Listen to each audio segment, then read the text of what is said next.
निवेदिता हिंदी एवं विधिक कक्षाओं में आप सभी विद्यार्थियों का स्वागत है।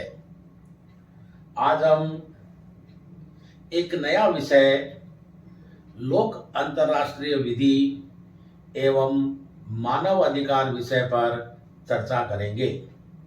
Public international law and human rights. सबसे पहले मैं आपसे यह निवेदन करूंगा कि आप इस चैनल को सब्सक्राइब करें ताकि इस विषय के अलावा अन्य विषयों प्रतियोगी परीक्षाओं के लिए आपको उचित सारगर्भित वीडियो मिल सके।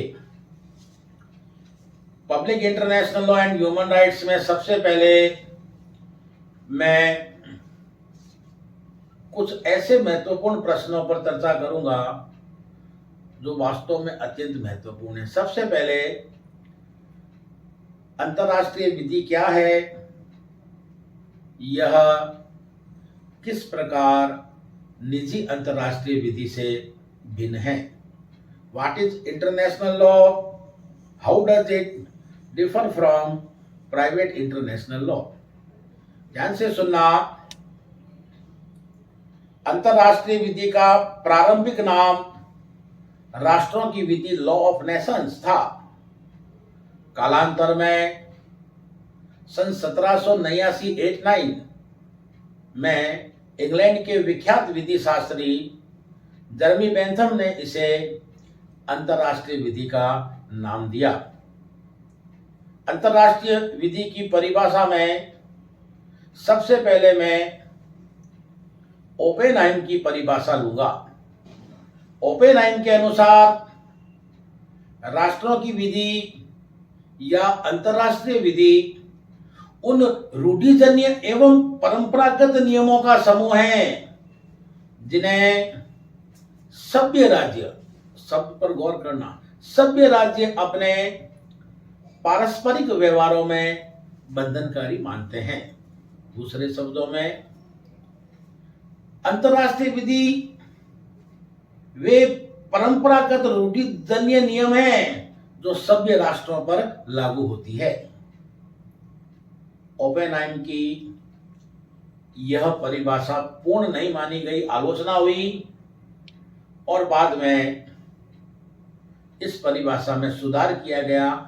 दूसरी परिभाषा ओपेनहाइम की, अंतर्राष्ट्रीय विधि ऐसे नियमों का समूह है जो राज्यों के पारस्परिक संबंधों में विधिक रूप से बाध्यकारी है। यानी इंटरनेशनल लॉ जो है राज्यों पर लागू होने वाली विधि है। यह नियम प्राथमिक रूप से राज्यों के संबंधों को नियंत्रित करते हैं। ध्यान से सुनना।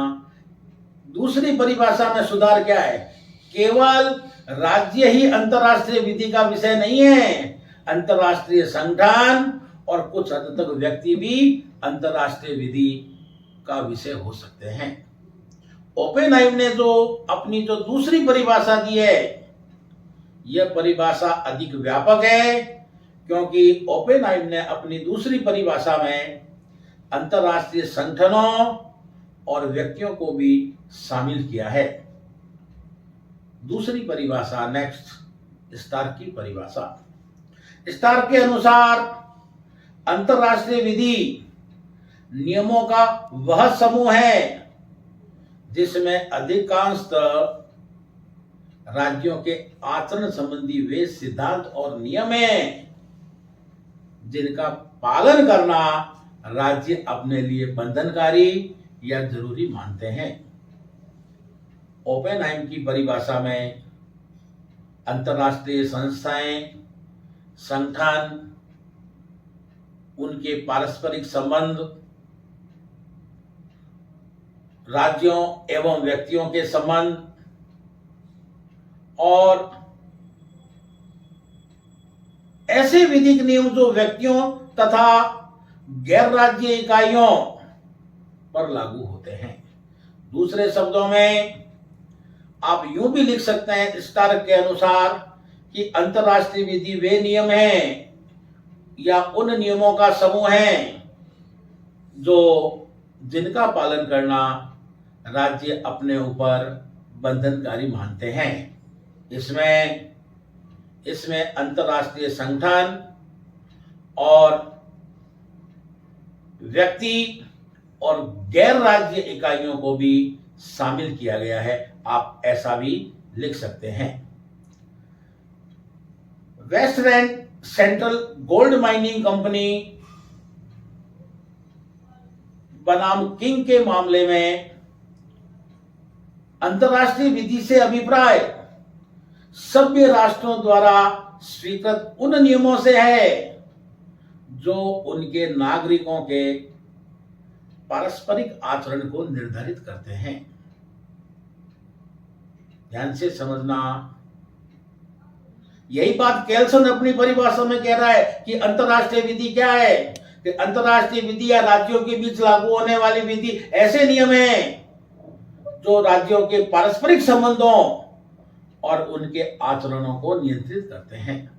लगभग मिलती जुलती परिभाषा स्वार्जनबर्गर, ब्रायरली, फिलिप सी जेसप, हैकवर्थ आदि आदि इनकी परिभाषाएं भी जो है मिलती जुलती है। निष्कर्ष के तौर पर हमने जो परिभाषाएं पढ़ी है उनका हम एक ही निष्कर्ष निकालते हैं कि अंतर्राष्ट्रीय विधि ऐसे नियम और सिद्धांत हैं जो अंतर्राष्ट्रीय समुदाय के सदस्यों के पारस्परिक संबंधों को नियंत्रित करते हैं। ये जो दो तीन परिभाषाएं आपके पास में अच्छा मैटर होगा, उससे आप देख लेना, ये आपका प्रश्न लगभग तैयार हो गया। अंतर्राष्ट्रीय विधि और प्राइवेट विधि में क्या अंतर है, तो ध्यान से समझना। Public international law and private international law में निम्नलिखित अंतर है। नंबर 1, पब्लिक इंटरनेशनल लॉ राज्य के आचरण को और कुछ हद तक व्यक्तियों के आचरण को नियंत्रित करती है, जबकि प्राइवेट अंतर्राष्ट्रीय विधि व्यक्तियों के आचरण को नियंत्रित करती है। पहला अंतर, प्राइवेट अंतर्राष्ट्रीय विधि राज्य विधि का अंग है, जबकि पब्लिक इंटरनेशनल लॉ में ऐसा नहीं है। पब्लिक इंटरनेशनल लॉ आपने पढ़ा सभी राज्यों के लिए समान है, जबकि प्राइवेट अंतर्राष्ट्रीय विधि अलग अलग राज्यों के लिए अलग अलग हो सकती है। इसी प्रकार से हमने देखा कि प्राइवेट अंतर्राष्ट्रीय विधि द्वारा यह निर्धारित किया जाता है कि विदेशी तत्व से संबंधित मामलों में कौन सी विधि लागू होगी और उस पर किस न्यायालय का क्षेत्राधिकार होगा। आपने देखा difference between public international law and private international law. मैं दूसरे प्रश्न के रूप में जो है ये चर्चा करना चाहूंगा कि सोर्सेज ऑफ इंटरनेशनल लॉ, अंतर्राष्ट्रीय विधि के प्रमुख स्रोत क्या है। मैं सीधा स्रोत पे आऊंगा। अंतर्राष्ट्रीय विधि के स्रोतों को हम दो भागों में बांटते हैं, मुख्य स्रोत और गौण स्रोत। ध्यान से समझना, अंतर्राष्ट्रीय अभिसमय, इंटरनेशनल कन्वेंशंस, अंतर्राष्ट्रीय प्रथाएं, इंटरनेशनल कस्टम्स, सभ्य राज्यों द्वारा स्वीकृत विधि के सामान्य नियम, general principles of law recognised by civilised nations, न्यायालयों एवं न्यायाधिकरणों के निर्णय, decision of judicial courts and tribunals, विधि शास्त्रियों एवं भाष्यकारों की रचनाएं, ज्यूरिस्टिक वर्क्स, अंतर्राष्ट्रीय संस्थाओं के अंगों के निर्णय, decision of the organs of international institutions, अंतर्राष्ट्रीय सौजन्य, इंटरनेशनल कमिटी, राज्यों के पत्र स्टेट पेपर्स, राज्यों के अनुदेश, स्टेट इंस्ट्रक्शंस और तर्क, रीजंस एंड साम्य और न्याय के सिद्धांत, principle of equity and justice. इनमें से प्रथम 6 स्रोत जो है अंतर्राष्ट्रीय अभिसमय, अंतर्राष्ट्रीय प्रथाएं, नंबर 3 सभ्य राष्ट्रों द्वारा स्वीकृत विधि के सामान्य नियम, नंबर 4 न्यायालयों एवं न्यायाधिकरणों के निर्णय और नंबर 5 विधि शास्त्रियों एवं भाष्यकारों की रचनाएं और नंबर 6 अंतर्राष्ट्रीय संस्थाओं के अंगों के निर्णय। ये स्रोत जो है ये मुख्य स्रोत है। और अंतिम जो 5 स्रोत है अंतर्राष्ट्रीय सौजन्य, राज्यों के पत्र, राज्यों के अनुदेश और तर्क, ये जो है 5 गौण स्रोत है। मैं ज्यादा चर्चा नहीं करूंगा। अंतर्राष्ट्रीय अभिसमय सोर्सेज ऑफ इंटरनेशनल लॉ है। वियना अभिसमय का आप उदाहरण दे सकते हैं। इसी प्रकार अंतर्राष्ट्रीय प्रथाएं भी जो है अंतर्राष्ट्रीय विधि का जो है दूसरा मुख्य स्रोत है। प्रथाओं की बात आए तो आपने प्रथाओं के बारे में पढ़ रखा है।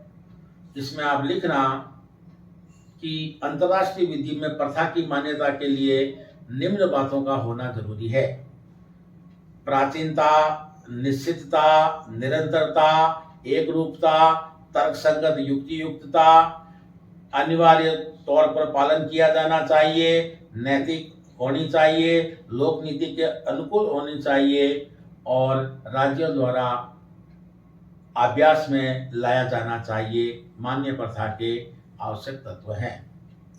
तीसरा, सभ्य राज्यों द्वारा स्वीकृत विधि के सामान्य नियम भी अंतर्राष्ट्रीय विधि का स्रोत है।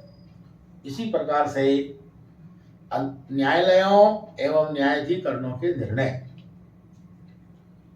नंबर 5 विधि शास्त्रियों तथा भाष्यकारों की रचनाएं।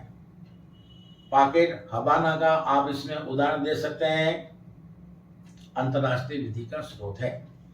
भारतीय संदर्भ में अगर हम देखें, केशवानंद भारती वर्सेस केरल राज्य के मामले में प्रश्न यह था कि आर्टिकल 368 के अंतर्गत क्या संसद संविधान में संशोधन कर सकती है।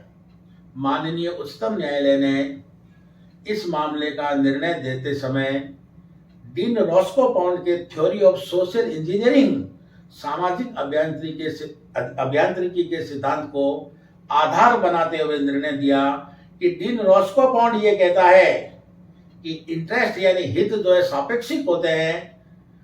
हितों में देश काल और परिस्थितियों के अनुसार परिवर्तन होता रहता है।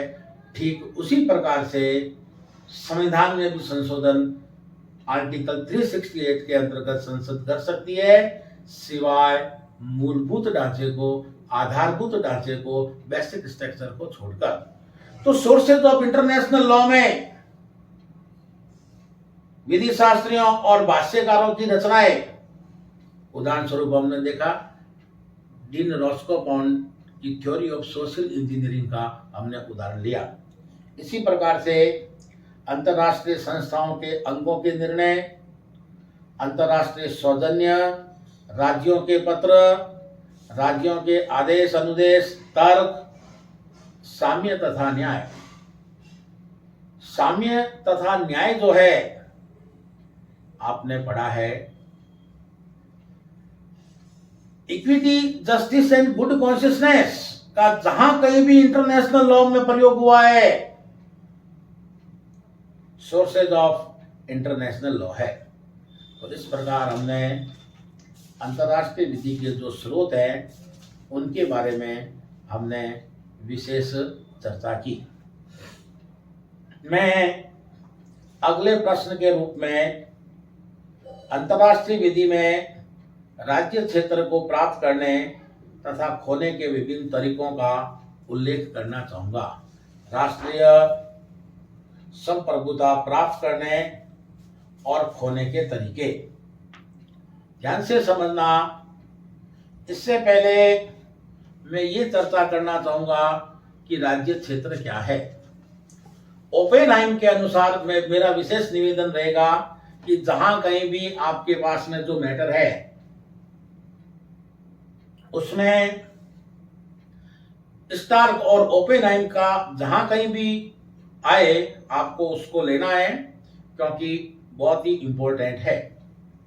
ओपेनहाइम के अनुसार राज्य क्षेत्र से अभिप्राय पृथ्वी के उस भाग से है जिसमें किसी राज्य की प्रभुत्व संपन्नता होती है। राज्य क्षेत्र के बिना राज्य की कल्पना ही नहीं की जा सकती, और राज्य क्षेत्र में केवल भूमि ही नहीं अपितु नदियां, झीलें, सामुद्रिक पेटी आदि भी शामिल है। राज्य क्षेत्र को प्राप्त करने के प्रमुख तरीके निम्नलिखित है। अधिभोग, चीरभोग, उपावाद, अनुवृद्धि, अध्यर्पण, पट्टा, गिरवी, पंचाट और जनमत संग्रह। बारी बारी से मैं चर्चा करूंगा। अधिभोग राज्य क्षेत्र को प्राप्त करने का पहला तरीका है। अधिभोग जिसे आवेशन भी कहा जाता है, एक ऐसा कार्य है जिसके द्वारा कोई राज्य अपने या उस प्रदेश पर जिस पर किसी अन्य राज्य की प्रभुत्व संपन्नता नहीं है, प्रभुत्व संपन्नता प्राप्त कर लेना अधिभोग है। पामास द्वीप इसका बेस्ट एग्जांपल है। दूसरा प्रिस्क्रिप्शन चीरभोग, इसमें भी पामास द्वीप का उदाहरण बेस्ट है। चीरभोग जिसकी अवधि 20 वर्ष मानी गई है।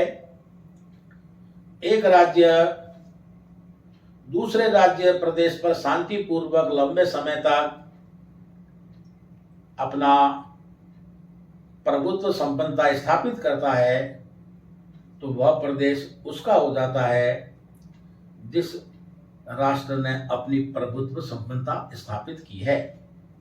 आपने प्रिस्क्रिप्शन पढ़ा है, कोई व्यक्ति किसी दूसरे की संपत्ति पर सआशय लगातार शांतिपूर्वक बिना किसी रोक टोक के खुलेआम सुख सुविधाओं को ले लेता है तो कानून में कहावत है, झगड़ा झूठा और कब्जा सच्चा। यहां पर इसी बात को प्रिस्क्रिप्शन पर फिट करना है कि चीरभोग द्वारा राज्य क्षेत्र को अर्जित करने के लिए निम्नलिखित शर्तों का पूरा होना जरूरी है। राज्य क्षेत्र पर कब्जा शांतिपूर्ण हो, बिना किसी विवाद के हो, ऐसा कब्जा निरंतर होना चाहिए, लंबे समय तक होना चाहिए, उचित होना चाहिए। दूसरा तरीका आपने देखा राष्ट्र को राज्य क्षेत्र को प्राप्त करने का। तीसरा तरीका है उपावाद। उपापद से अभिप्राय एक राज्य द्वारा अन्य राज्य के क्षेत्र को बलपूर्वक अर्जित करना है। रूस यूक्रेन,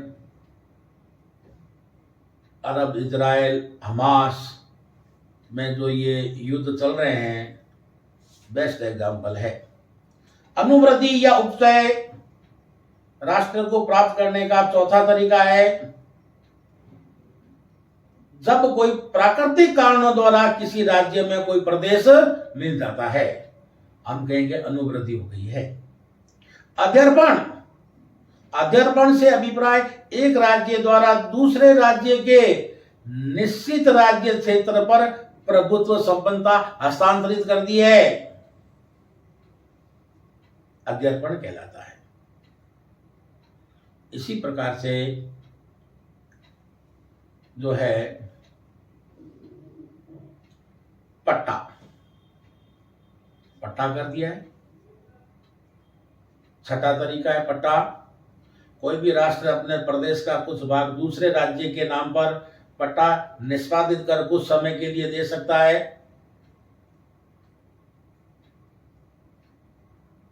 तो ये भी राज्य को प्राप्त करने का एक तरीका है। गिरवी, धन के एवज में दूसरे राज्य के पास में अपने क्षेत्र के कुछ भाग को गिरवी रख देना, यह भी अंतरराष्ट्रीय विधि में राज्य को प्राप्त करने का तरीका है। पंचाट है, पंचाट का मतलब है अंतरराष्ट्रीय न्यायालय तदर्थ मध्यस्थ अधिकरणों आदि के न्याय निर्णय के माध्यम से राज्य क्षेत्र अर्जित किया जाता है।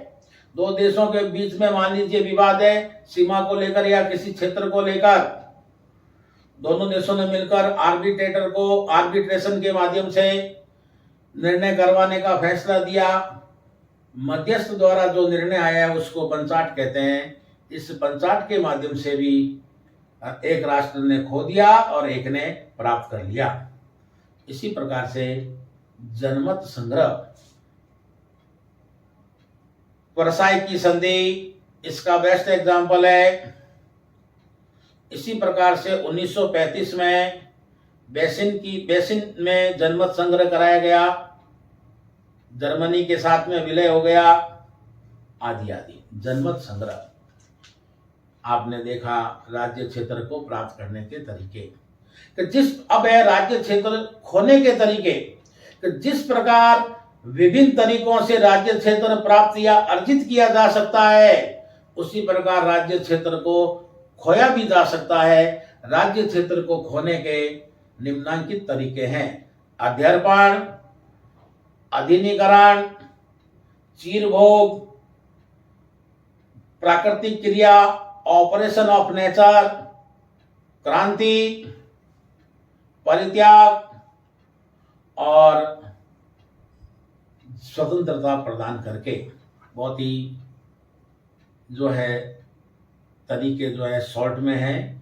आप इनका अच्छी पुस्तक या जो भी आपके पास में अच्छा मैटर है उससे राज्य क्षेत्र खोने के तरीके आप कर लेना। अध्यर्पण, अधिनिकरण, चीरभोग, प्राकृतिक क्रिया, क्रांति, परित्याग और स्वतंत्रता प्रदान करके। मैं जो है ध्यान से समझना। अगला प्रश्न है, यह मैं चर्चा करना चाहूंगा अगले प्रश्न के रूप में।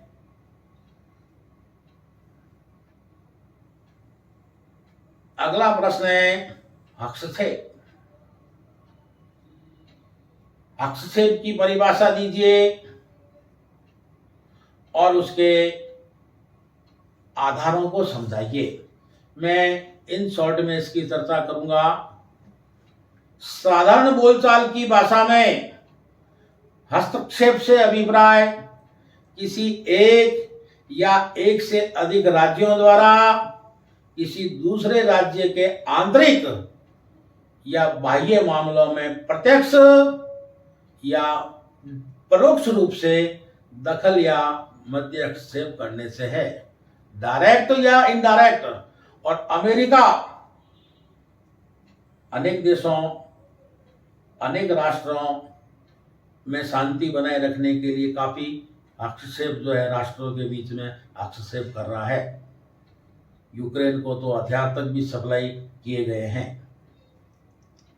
ओपेनहाइम की परिभाषा मैंने पहले भी निवेदन किया था। जहां कहीं भी स्टार्क और ओपेनहाइम जो है, स्टार्क और ओपेनहाइम का नाम आए उसको आप कोट करना।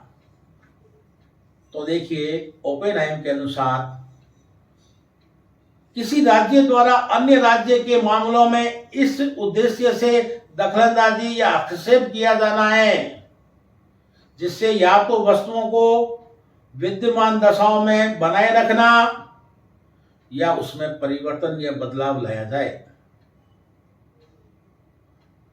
ध्यान से समझना,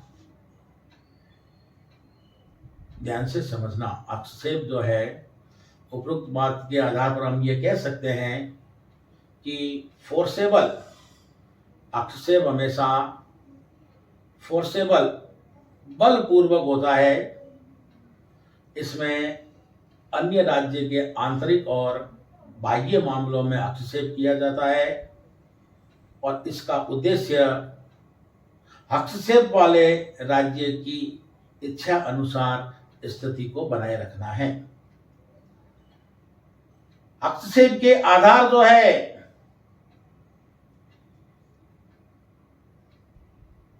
बहुत ही महत्वपूर्ण प्रश्न है। किसी राज्य के मामलों में किन परिस्थितियों में हस्तक्षेप किया जा सकता है? संयुक्त राष्ट्र के चार्टर में किन किन हस्तक्षेपों को वैध माना गया है?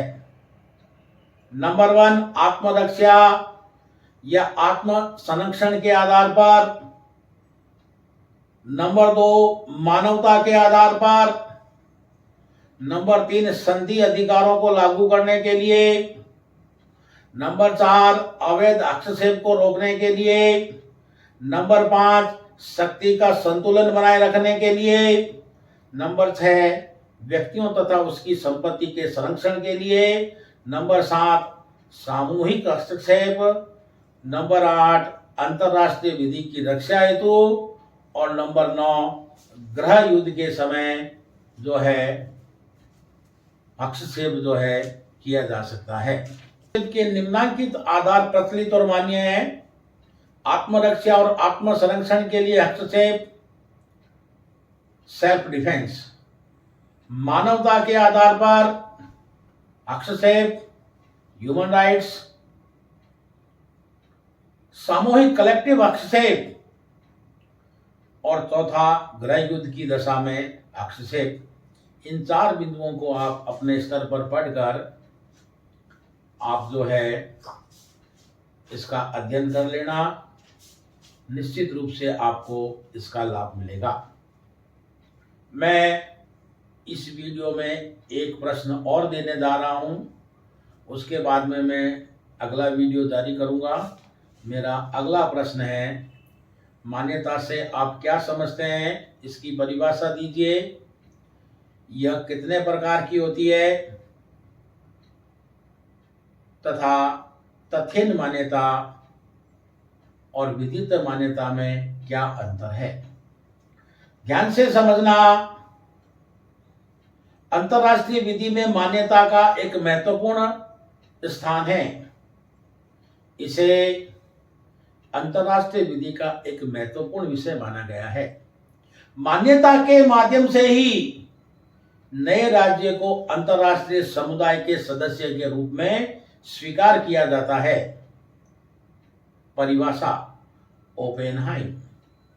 किसी नए राज्य को अंतरराष्ट्रीय समुदाय के सदस्य के रूप में स्वीकार करने या मान्यता प्रदान करने के लिए अन्य राज्यों की एक ऐसी घोषणा है, उनके मत में, यानी अंतरराष्ट्रीय समुदाय के सदस्यों संगठन के मत में, नए राज्य ने अंतरराष्ट्रीय विधि में निर्दिष्ट राष्ट्रत्व की शर्तों को पूरा कर लिया है। राष्ट्रत्व की शर्तों को पूरा कर लिया है, मान्यता है। यानी मान्यता देने वाले जो राष्ट्र है, अंतरराष्ट्रीय समुदाय के सदस्य, कि यह राष्ट्र भी जो है अंतरराष्ट्रीय समुदाय का सदस्य जो है बन गया है, ये घोषणा है कि उनके मत में नए राज्य ने अंतरराष्ट्रीय विधि में निर्दिष्ट राष्ट्रत्व की शर्तों को पूरा कर लिया है। केल्सन की परिभाषा बहुत इंपॉर्टेंट है कि मान्यता के लिए 4 बातें जरूरी है। नंबर 1, वह राजनीतिक रूप से संगठित हो, उसका किसी निश्चित भूमि पर नियंत्रण हो, नियंत्रण प्रभावी हो, स्थायित्व की ओर अग्रसर हो तथा अन्य राज्यों से पूर्ण रूप से स्वतंत्र हो। इसी प्रकार फेनविक के शब्दों में मान्यता द्वारा अंतरराष्ट्रीय समुदाय के सदस्य औपचारिक रूप से यह स्वीकार करते हैं कि नए राज्य ने अंतरराष्ट्रीय व्यक्तित्व को प्राप्त कर लिया है तथा अंतर्राष्ट्रीय समुदाय के सदस्य के अधिकार और विशेषाधिकारों का हकदार है। मान्यता के दो प्रकार हैं, तथ्यन मान्यता डी फैक्टो रिकॉग्नाइजेशन और विधित मान्यता डी जूरी रिकॉग्नाइजेशन। ध्यान से समझना तथ्यन मान्यता क्या है। ध्यान से समझना तथ्यन मान्यता जो है, जब किसी भी राज्य को एकदम से विधित मान्यता प्रदान नहीं की जाती, पहले उसे तथ्यन मान्यता दी जाती है और बाद में विधित मान्यता। क्योंकि ऐसा इसलिए है क्योंकि मान्यता प्राप्त करने वाले राज्य के बारे में यह संदेह है कि वह स्थायी है या नहीं है, वह अंतर्राष्ट्रीय विधि के अंतर्गत अपने दायित्वों का निर्वहन करने के लिए सक्षम है या नहीं है, अपनी मूलभूत समस्याओं का निराकरण करने के लिए तत्पर है या नहीं है। मान्यता प्रदान करने वाले राष्ट्र यानी अंतर्राष्ट्रीय समुदाय द्वारा तथ्यन मान्यता के आधार पर यह परख की जाती है, जांच की जाती है कि मान्यता प्राप्त करने वाला राज्य मान्यता प्राप्त करने का पात्र है या नहीं है, क्या वह अंतर्राष्ट्रीय विधि का विषय माने जाने का हकदार है या नहीं है।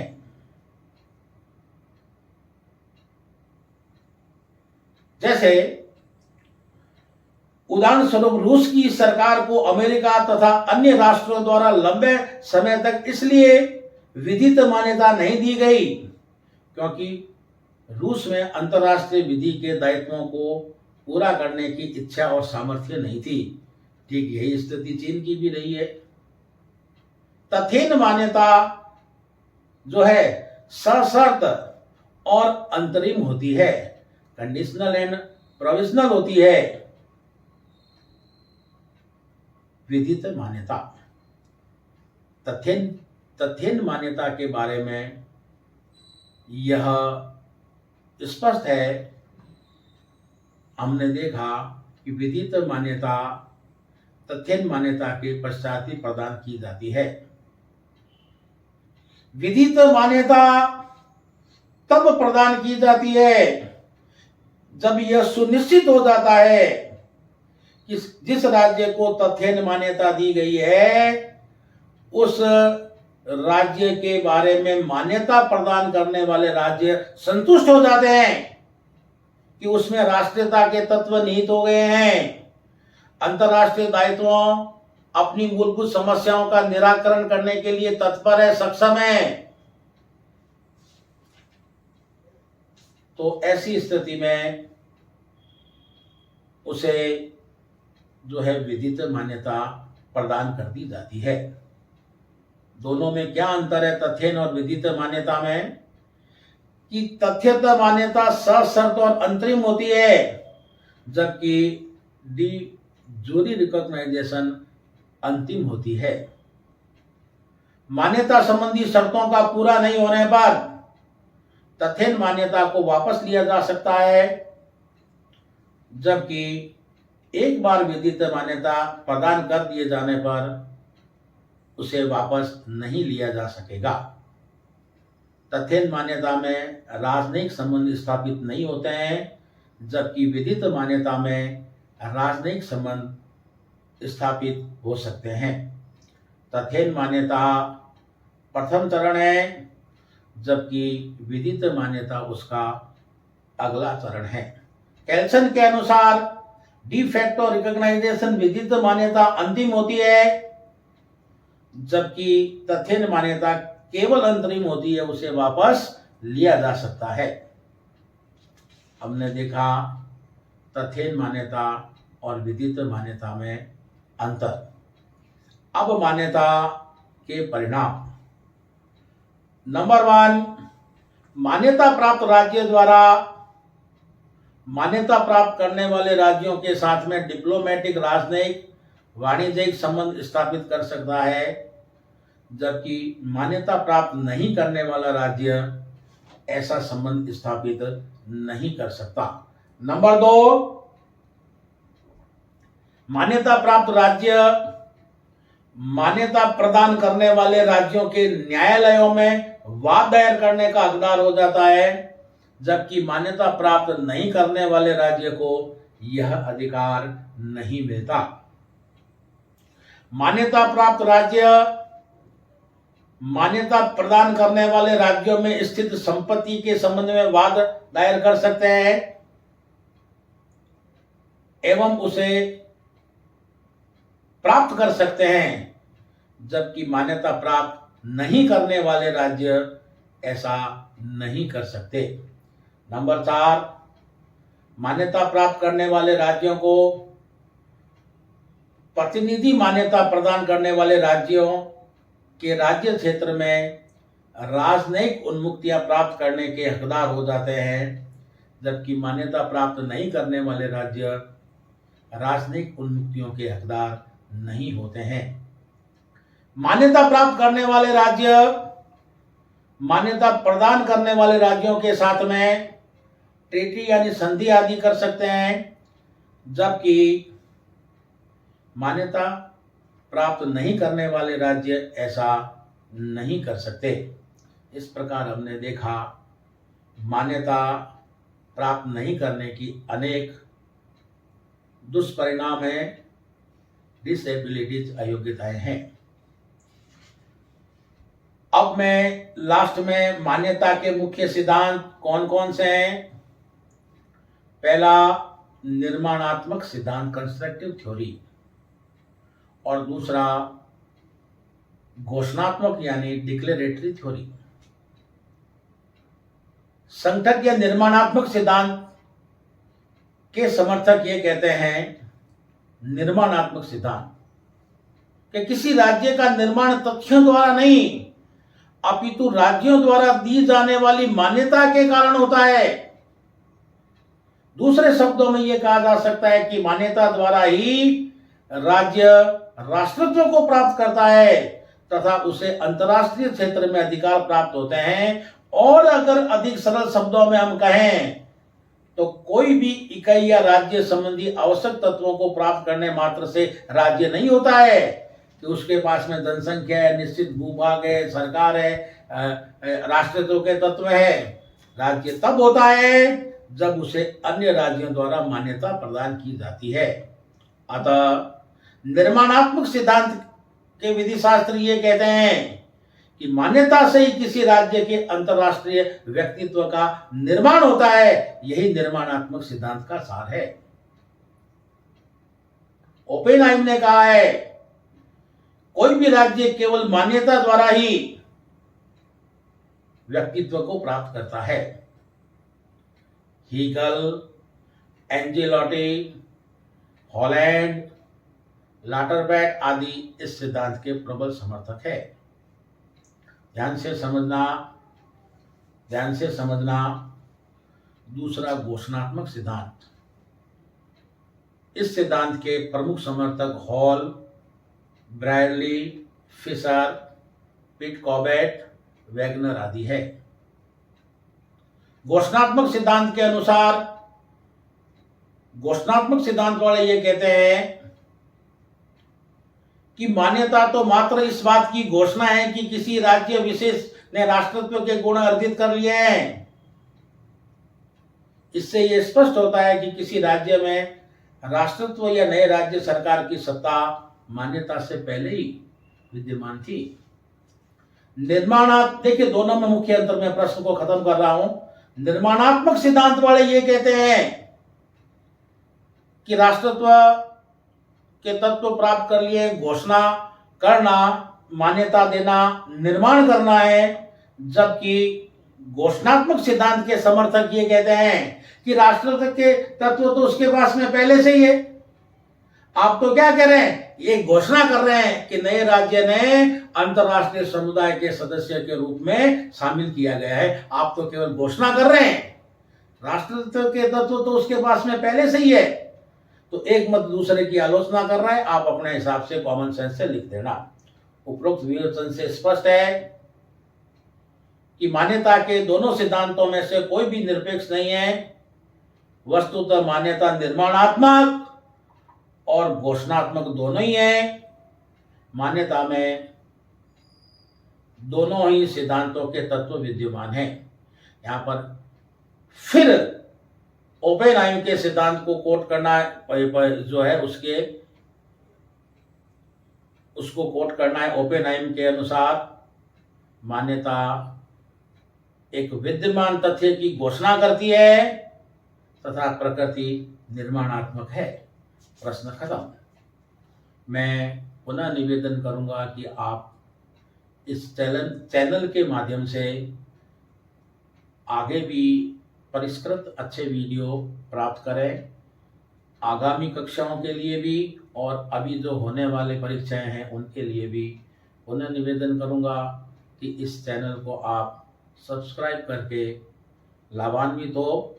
इसी शुभकामनाओं के साथ जय भारत, जय हिंद। अगला वीडियो नेक्स्ट टाइम निश्चित रूप से आ रहा है। धन्यवाद।